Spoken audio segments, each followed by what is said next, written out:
My guest this week on the Crested Butte Home podcast is Krista Powers, and she is a third-generation maple syrup producer hailing from Vermont. And what's really cool is that she's taking that maple syrup and doing some different things with it, such as making energy drinks and energy gels based on that maple syrup from Vermont with her company, Vermont Sticky. So we talk about that. And we also talk quite a bit about ICELab, which is a really cool program and a cool workspace. A little bit of a collaboration between the state and the county and Western Colorado University that is helping entrepreneurs and helping our local economy kind of diversify and do some different things. So it's really cool. Hope you enjoy the show. As always, please subscribe and please leave me a review. I always love to hear that people are out there listening and what they think of the show. And speaking of the show, let's just go ahead and get on with that.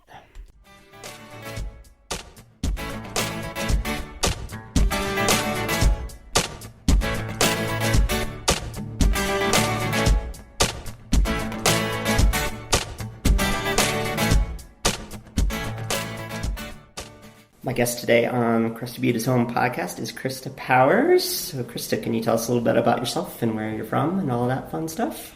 Yeah, so Krista Powers, I'm actually originally from the Northeast Kingdom of Vermont. I moved to Crested Butte in 99, just trying to get out and explore the Rocky Mountains and ski some powder, champagne powder. Did you come out as a college student like a lot of people did, or were you done with college? I had graduated from the University of Vermont in the spring of 99, and then moved here in October of 99 after about a month and a half road trip. So were you just cruising around on the road trip looking for a place to land? You got it. The typical. Yeah. Rolled into town, set up a tent, and that night it snowed 4 inches on us, and came into town to get a cup of coffee at the old bakery. And saw someone like towing another truck up Elk Avenue. And everyone was just elated with that, first snow of the season, happiness, and it was home. Wow. Yeah. Yeah, you're definitely not the first who has a story that's like that. It's really cool the way this place can just draw people in, and here we are. Yeah, exactly. Almost 20 years later. Yeah. So that's how you got here. So, I mean, were you planning to lay down roots, or were you just going to stay for a year or two and then you stayed here? Yeah, I didn't think that I would get sucked into the Colorado Rockies like I did. But I was almost immediately just enamored and so excited to get out and explore the mountains, and there was no going back. Yeah. So I assume, being from Vermont, then you grew up skiing, and what else did you do in Vermont? I grew up skiing, but my first passion, in the winter, was playing basketball. Oh. Yeah, so...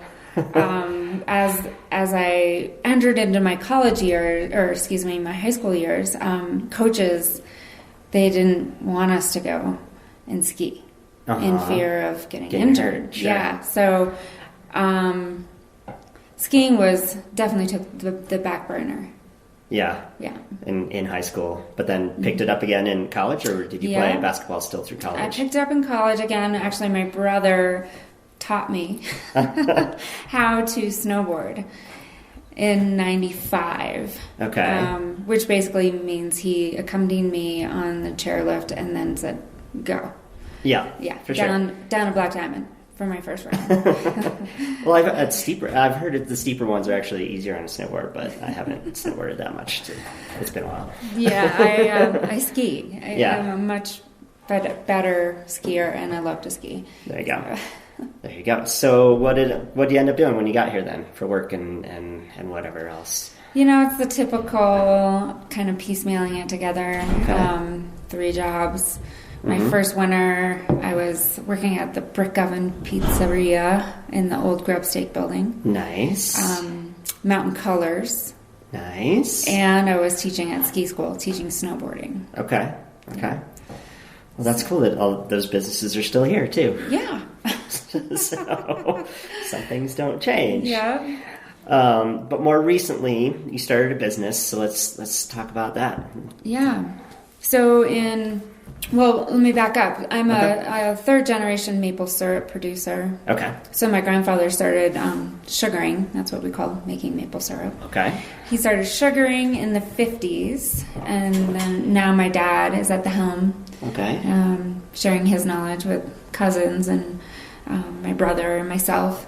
So I grew up doing that, making maple syrup, and then when I moved out here, I sort of drifted away from the actual production part of it. Okay. But my dad would still, after sugaring season, come out and bring maple syrup. And then we being my dad and I, started just sharing that with our friends here. And that sort of organically parlayed into friends requesting an order of maple syrup. So in 2016, with the encouragement of my father and Dotson, my husband, I decided to start Vermont Sticky as a Colorado-based business. Okay. So, it's basically, I now have returned to the roots of producing the syrup. So I go back east for sugaring season, or part of it. Okay. And then return with a load of maple syrup. And how much is a load? Are we talking like a U-Haul's worth? What are we talking? Yeah, it's usually like, over the course of multiple trips, usually done by myself, my dad, and then sometimes just shipped on pallets via freight. I get around 1,000 gallons shipped out. Okay. Okay. Yeah. That sounds, I'm like trying to picture how big that would be. That sounds like a lot, actually. That's a lot of like 40-gallon drums if you want to put it in that. Okay. Yeah. And is that how it's being shipped out, or is it already in the smaller packages that you sell? Yeah, so both. Okay. I get it. I have some that I bring out in drums, and that is what I supply a lot of the restaurants with. Okay. Around here, in health food stores and stuff. I work out of those drums. And then I do all the bottling in Vermont at our facility, at our sugaring facility back there. Gotcha. So all the actual smaller containers are all bottled back east. Okay. So before you started Vermont Sticky, where was all that syrup going in Vermont? Or were you just or was your dad not producing as much, or how did that? Yeah, good question. So most of our syrup, even still today, goes to a large packaging company. Okay. Which is, I liken it to the dairy industry, or more romantically the wine industry, where a lot of small like vineyards, they don't have like their own label or their own like bottling facility, so they'll sell their wine to a bigger company that then will buy from all of the small time producers. Yeah. And then in the case of maple syrup, they blend it in huge vats. Sure. To get a uniform color and flavor. Okay. And then they bottle it and put their label on it and ship it. Yeah. All around the world. Yeah. So I'm just taking a small portion of what my family actually produces. Okay. So we make about 7,000 gallons, and I'm taking about 1,000 gallons right now. Gotcha. So, and the way that works is you could continue to grow and take more of that share, so to speak. Exactly. Gotcha. Yeah. Cool. Well, and you kind of talked about it, but and I think I've probably seen a documentary or something. But so let's go through the quick version of maple syrup. Yeah, it's pretty fascinating, really. So to make maple syrup, it happens in the spring, and it's before the trees bud out. Okay. But the days are starting to get longer and warmer. All right. But you still have cold nights. Okay. So the most ideal temperature is like a below freezing night, and like a hard freeze would be good. Like a, 0 to 10 degrees would be great at night. Okay, really quite cold. Right? Yeah, quite cold. But it would do even, into the mid-20s. But it's better to have a hard freeze. And then in the day, that temperature would rise to, ideally somewhere in the 45 degree range. Okay. And that can vary, just like it does out here. If you have a cloudy day, it's a lot cooler. It feels a lot cooler. Sure. And if you have that sun that comes out, it just feels so much warmer. Yeah. Same thing there. So it's a range, but it is better to have cold nights and warm days. And that actually creates that freeze thaw creates a reaction in the tree, and the pressure that it creates when it thaws is what allows the sap to come out of the tree. Okay. And so then you collect the sap, and it comes out mostly as water. So it comes out like 2.5% to 3% sugar. So that's like a mildly sweet water, basically. And then you have to reduce it. So it's about 45 gallons of sap to make 1 gallon of maple syrup. Wow. Okay. What is, like, one tree? How many gallons do you get out of a tree in a season? You get maybe around a third of a gallon of maple syrup. Okay. Of the finished syrup. Yep. Gotcha. Interesting. Yeah. And then really all you do is you just boil it. You just reduce it. So you're just boiling out the water that's in the sap. Okay. And keeping the sweet. Keeping the syrup. Maple nectar. Nice. So were these trees were they just there, or have these trees been planted since whatever to make basically a maple farm or a syrup farm or whatever you want to put it? They're just there. They just grow naturally. We're tapping some of the same trees that my grandfather tapped in the 50s. Okay. And it's, the maples just grow naturally in that region.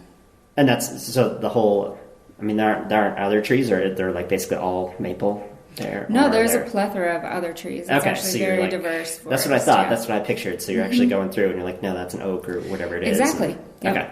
Mm-hmm. Gotcha. Okay. So you're making syrup, and then I also wanted to talk about, so not only you're making syrup now, but you're taking that syrup and making it into other products. So talk about those a little bit. Yeah. So I'm kind of combining my grandfather and father's tradition of maple syrup, and kind of mixing it up with my passions of being active in the outdoors all day. Yeah. And what do we need as athletes when we're out exploring all day is you need oftentimes quick energy. Right? So we look to the powdered Gatorades, if you will, or, sort of those products that are on the market to throw in your water bottle and mix up and take out on your bike ride. Or also like the hammer gels or the Cliff gels, that gooey, the goo products that are out there. So throughout my life and athletic career, I was using those products. And it was actually when I was doing the Grand Traverse and in training for the Grand Traverse, those products would just give me a tummy ache. Okay. So I started to think, well, why not just use our maple syrup? It's just, it's all sugar that's in those things. And then I just started adding salt to our maple syrup, and then that parlayed into maybe adding some espresso or adding some chocolate in espresso. So now you have a chocolate espresso maple salted goo deliciousness. That sounds pretty good, and I have not yet had a chance to try yet, but I'm excited to. So what flavors do you have right now? I have espresso, chocolate, raspberry, and key lime. So that's like the goo product. And then I also, this past May, had the idea of making a powdered Gatorade with our maple sugar. So maple sugar is just maple syrup reduced into a granular. All the way until it's... Yeah. Exactly.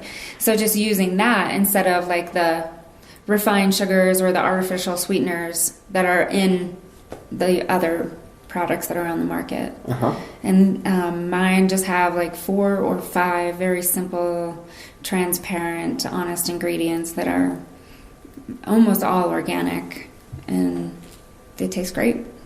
Nice. Yeah, and they do the job without all that, like the list of 18 ingredients that you see on other packages. Uh-huh. So.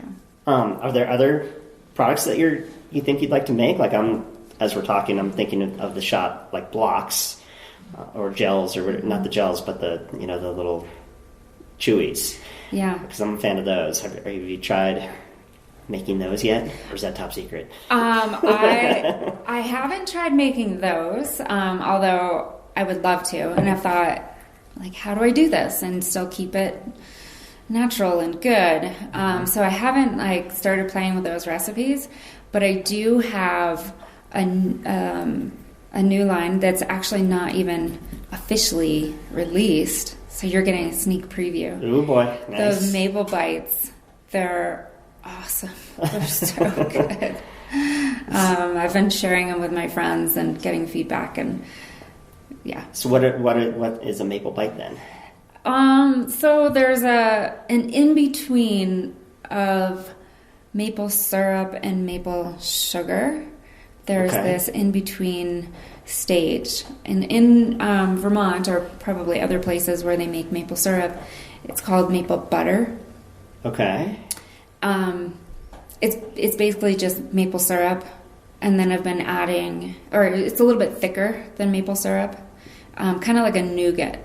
Okay, sure. That's what I was picturing, yeah. Mm-hmm. And then just mixing different, like, nut butters with them. And sometimes mixing in some chocolate, and of course, like, all yummy sea salt. Nice. Yeah, so. Cool. Don't tell anyone. Until this releases, at least. Awesome. All of you, don't tell anyone. No, I'll be like waiting for it and spreading the word. It'll be the thing that you can't have yet. Yeah, exactly. That's exciting. And then, of course, I have like many other things that will come online eventually. Yeah, awesome. Well, speaking of recipes, I was on your website, and you have some recipes too to help. Other ways, because you can actually put syrup on things other than pancakes. True. Apparently. True story. Didn't even know. So I interviewed Karen Hoskin from Montañas a few episodes ago, and let's say I want to make a cocktail with her rum and your syrup. Go. Yeah. What should I make? I always make margaritas. Okay. But Karen actually, for years, was working with my dad and would buy syrup. I was wondering about that. Yeah, I think she just changed recipes, or I'm not sure why they went away. But anyway, so a margarita, instead of buying like a mix, a pre-mix. The sweet and sour mix or whatever. Yeah, you just buy, I buy the Santa Cruz lime concentrate. So it's just lime juice. Okay, And you're basically making your own... like Simply Limeade. Have you ever had those? Yeah, it's been a while. Yeah, so you're basically just like, instead of making or buying like mixer, you're making your own mixer with maple syrup and that lime juice. Okay. And then you can add water or soda water, whatever you like. Sure. And then you just mix that with your tequila, and then you've got voila. A different... Yeah, there's a recipe on my website. Okay. Yeah, or old fashions are a great wintertime drink. Just muddle up some orange and a little maple syrup and some whiskey of your choice. Okay. Bourbon. There you go. Yeah. So there's anything you would put any sweetener in, or any simple syrup, you just replace maple. Yeah, see, I was thinking about that, and I've never learned how to make mojitos, but I have a feeling you could make a good mojito somehow with Right. You just muddle the mint with some maple. Yeah. Okay. There you go. Next summer. That's kind of a summer drink. Yeah, I agree. Let's take a quick break.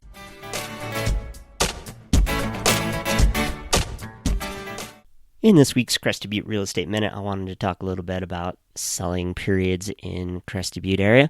And right now, in November and December, with the holidays and such, it's actually the slowest time of year for properties going under contract. You might suspect that that is the case. Midsummer is, in fact, the busiest. but that doesn't necessarily mean that you're better off to wait until summer. It depends, of course, on what kind of a property you have, and I also think there's something to be said for being in a low competition scenario. If you're listing and there just isn't a whole lot out there, you're in a great spot. But if you're listing in June along with everybody else, you might just get drowned out in the noise. So you can learn a lot more about this if you go to CrestedButteRealEstateAgent.com and the FAQ tab, and you'll find that blog post there. And of course, my name is Frank Consella, and my contact info is also on that website, and you can just give me a shout and we can talk about it over there as well. Let's go ahead and get back to the show.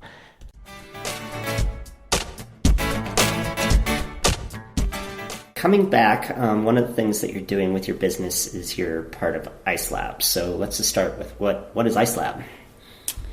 So ICELab is located on Western's campus, Western State University, I think it's. I think it's Western Colorado University now. I know it's hard to. Western Colorado University. Okay.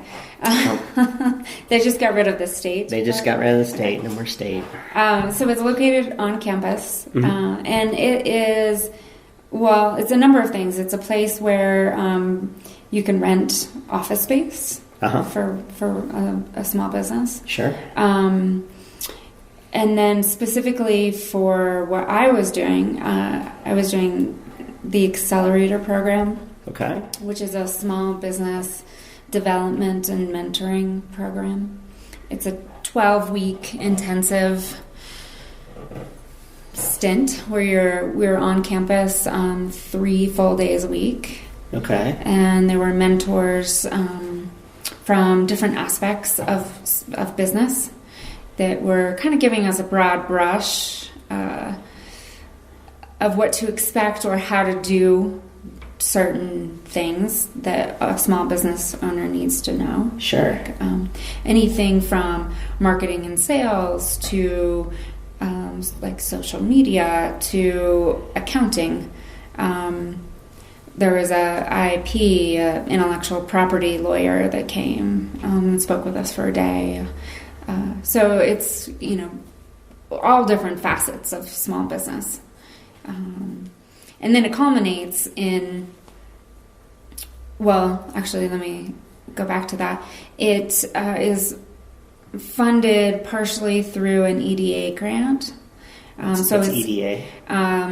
It's a federally funded program, so there's federal money that comes in for it. And it's just like economic and rural development monies. Okay. So I think there was a staff of people that wrote grants, and then we received a grant, and it's will have funded, I think, 3 years worth of programming, that one grant, or maybe it was like a group of grants. And in partner with the Small Business Development Center and Western, and I think there was county funding. So the thought is by fostering small business and small business growth, then you're just impacting a rural community by many different factors. Sure. Bringing jobs and bringing just, money to a rural community. So that's their, the goal behind it. Sure. So they accepted 5 businesses. Accepted, so you had to apply. Yep, you have to apply. Okay. And they accepted 5 businesses, and we went through that 12-week program, which just ended.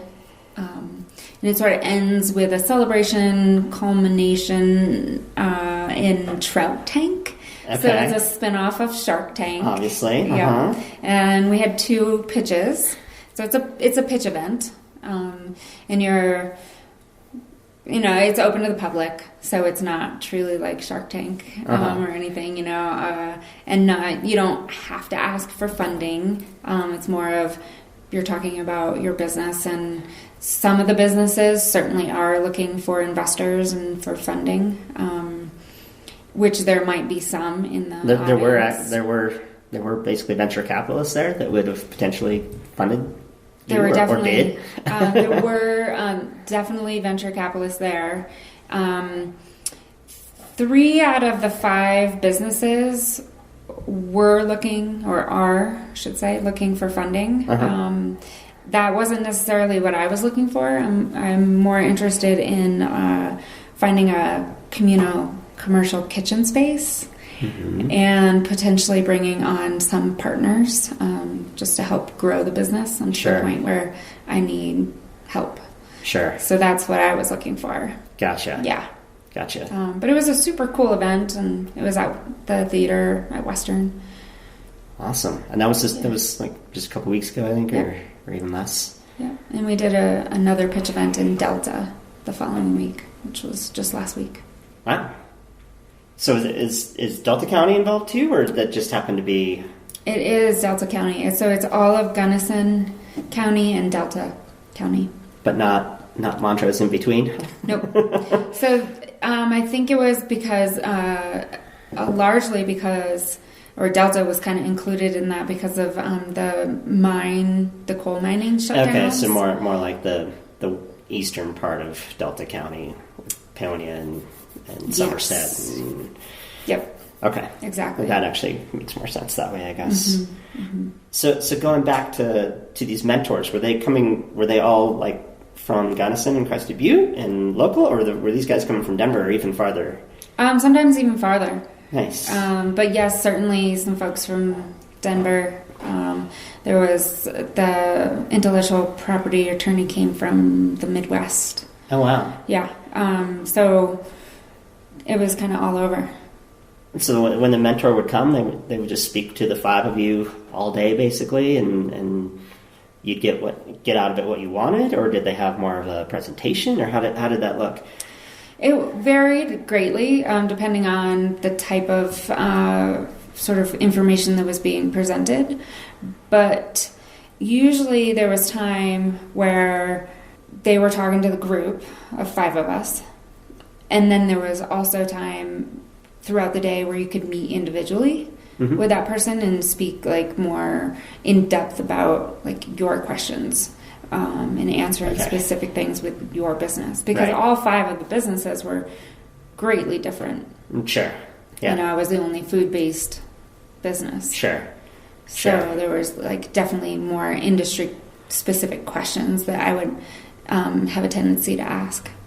Nice. Yeah. So I just have all these questions. I think this is such a cool thing that ICELab is. But so when you applied for it, did you have like a full business plan already done, or you were already doing it, I guess, even? So was everyone that developed, or did some people basically just have a sketch plan and not much more? What? They have a program called an incubator program as well. Okay. And the incubator program is a little less intense. It's longer. It's like a 6-month program. Okay. And that is like the bar napkin idea. Okay. And they help you bring it sort of to a functioning sort of business. So if you're more in like the idea phase of your business, then you might want to consider the incubator program. Okay. And then that one anyone can get into. Gotcha. Yeah. That makes sense. And you can even do it remotely. The accelerator program, typically they want something a little bit more refined. Sure. Not that you necessarily have to be creating revenue or having shown that on paper. But more than just just a napkin sketch. Yeah. That makes sense. Yeah.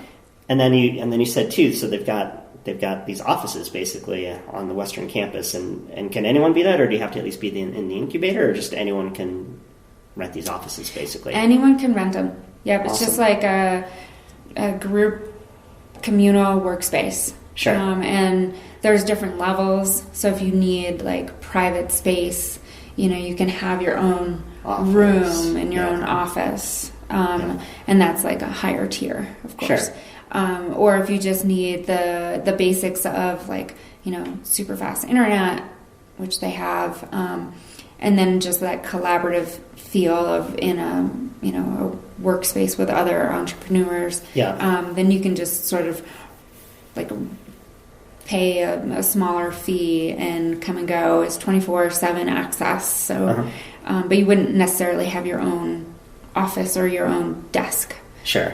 Yep. Were you seeing people like help each other there? Was there quite a bit of collaboration, did you feel like, among the people? Yeah, so we kind of had our little thing going on. It was very collaborative, but also like kind of our thing. Sure. For the accelerator program. But we saw a ton of other like meetings that were happening and community stuff that was happening. And there's like a coffee shop / cafeteria, not cafeteria, like cafe. It's called the Overlook Cafe, where you can get yummy noodle bowls and coffees and stuff like that. So people were always coming and going, and it certainly wasn't just students. There was a lot of community members that would come and go. Awesome. So it was cool to see. Awesome. Yeah, that's really cool. Well, I hope they're able to keep that going. It sounds like a good thing to get some other businesses going and get them the help that it's needed, because it's not obviously easy to start a business. It's not easy. Yeah. So, that is really awesome. Well, going on with that too, I mean, so we're here in Crested Butte, and I've interviewed a lot of other entrepreneurs. Like, do you feel like that's a thing here? Are there a lot of other entrepreneurs, and what do you think like the community is like just in general outside of ICELab for people trying to start a business? Yeah, I think I don't know how to compare it to other communities. Sure. But it does seem like there's a fair bit of the population that has decided to, throw their name in the hat and try their own business. Sure. And I think that's probably, partially because you have to be a little scrappy to live here. Right. You have to be creative and make it happen for yourself. Absolutely. And so that lends to starting a business. Yeah. I don't know. I've been in Crested Butte for my adult life, so I don't know how that compares outside of our little valley.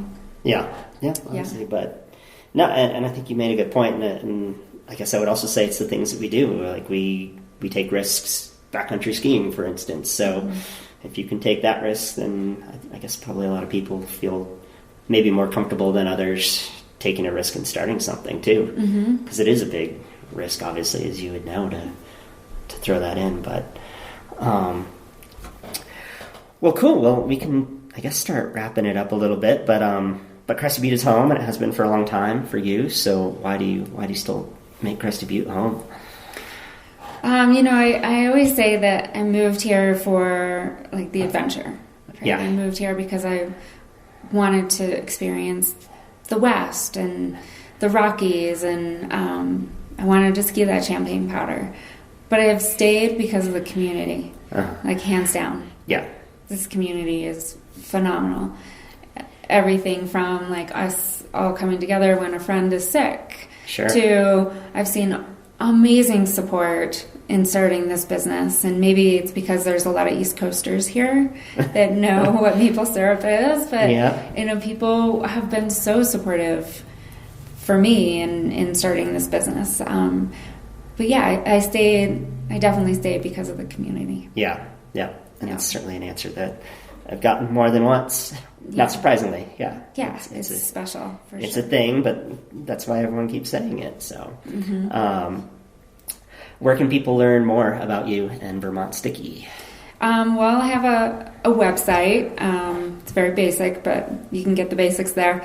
And it is in a number of stores, so both our maple syrup and the maple sugar is in like Mountain Earth and Clark's, Chopped Wood, Scouts General, Gunnison Vitamin. So those are like some of the big ones, like stores where they can purchase it. But if you've ever gone to like McGill's or Paradise Cafe and had their pancakes, you may have had our maple syrup. Awesome. Yeah, they've been huge supporters.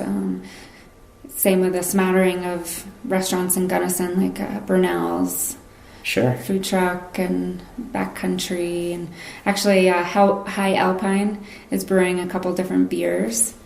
Awesome. With their syrup, yeah. Awesome. And then I also have it in some stores over in the North Fork and the Roaring Fork Valley. So in Montrose. So. And is that like the next plan to keep expanding, I assume? Yeah, keep expanding. And as far as like the energy line, none of that is in stores. It's all just direct to consumer. So I'm at a lot of farmers markets and holiday bazaars, and then it can be purchased online. So I want to grow those products, and I need to have a commercial kitchen, a certified commercial kitchen, before I can sell those wholesale. Oh, okay. Yeah. Gotcha. So, it's a big struggle. That's the earlier conversation too then. Yes, exactly. Yeah. So Gotcha. Once I cross those hurdles, then hopefully I can get that energy line in stores as well. Gotcha. And that, just to make sure, it was VermontSticky.com, I assume? That's just... Yes, okay. VermontSticky.com. Okay. Is there anything I didn't ask that I should have, that you want to get off your chest? Or you think is important? I'm just super excited to have the opportunity to chat with you. Well, thank you. And then, and thanks for coming, obviously, and letting me interview. But, and the last question then, who else should I interview? Ooh, the list could be long. And that's fine. Yeah, knee-jerk reaction. I'm coming up with, some names of folks at the ICELab because they've been awesome to me. So Delaney Keating, Dano Marshall would be two great folks to interview. Let's see. And then another gentleman, Paul Tame. He's a professor at Western. Okay. He would be great. So those are all like Gunny folks. And then I don't know all the folks that you've interviewed on the north end of the valley, but of course, like my husband would be awesome, Dotson Harper. Yep. He's been on the list, but we haven't obviously interviewed yet. Yeah. So him or August with Resource Engineering Group. Sure. I'm sure I could come up with a lot of good names for you. No, those are some good ones. So we'll stick with that. But I think the ICELab one in particular would be interesting to hear, your side versus the the more the I guess it'd be teacher-student sort of a relationship. So it'd be cool to hear the other side of that and what they see that program doing. So actually, I was in the program with Courtney and Braden Burton with CB Stop.